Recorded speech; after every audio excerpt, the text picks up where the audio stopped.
હા શું હું થયું તું એ કે હવે કાળિયા? બાર બજારમાં આલુ પૂરીની લારી ઉપર લાંબી ને લાંબી લાઈનો હતી. તે હું તો ત્યાં બધાને સોસ નાખી આપતો હતો. તે આને વળી સોસ નાખવા ગયો તો એની ડીશમાં મેં હાથ નાખ્યો તો એણે ધાર્યું કાઢ્યું અને મારી આંગળીઓ વાટી નાખી. એ સિનિયર બેરોજગાર એ હું કરાશ? બીવરાવસ કેમ એને? એ નવરીનો એમને હાચું નહીં બોલે ભીખાભાઈ. બેરોજગાર કાળિયો બોલવાની રહેવા દે. મારી બદનીને આમ હથકડી પહેરાવો, પોતું મરાવો અને હું ગાડી ન બોલું. જે પણ કંપનીમાં ખોટું કરે એને પોતું તો મારવાનું જ રહ્યું. ચકલી બોલતું હવે.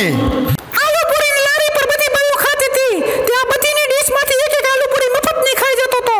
મારી ડીશમાંથી આલુ પૂરી લેવા ગયો તો મેં એની આંગળીઓ કાપી નાખી. ખોટું કર્યું ચકલી. આલુ પૂરીની ડીશમાં હાથ નાખવાળાનો હાથ નથી કપાતો, કપાય છે તો એમનું ગળું. બાપરે, આલુ પૂરી માટે મારી નાખો. બીજું કઈ હોય તો આ તો ખાનદાન ફૂકી નાખે.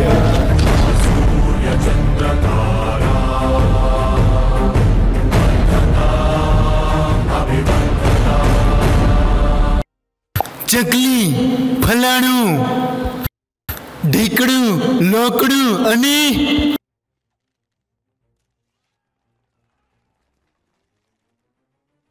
પૂંછડું. આ તો જાદુ થયું. હવે બીજો જન્મ્યો.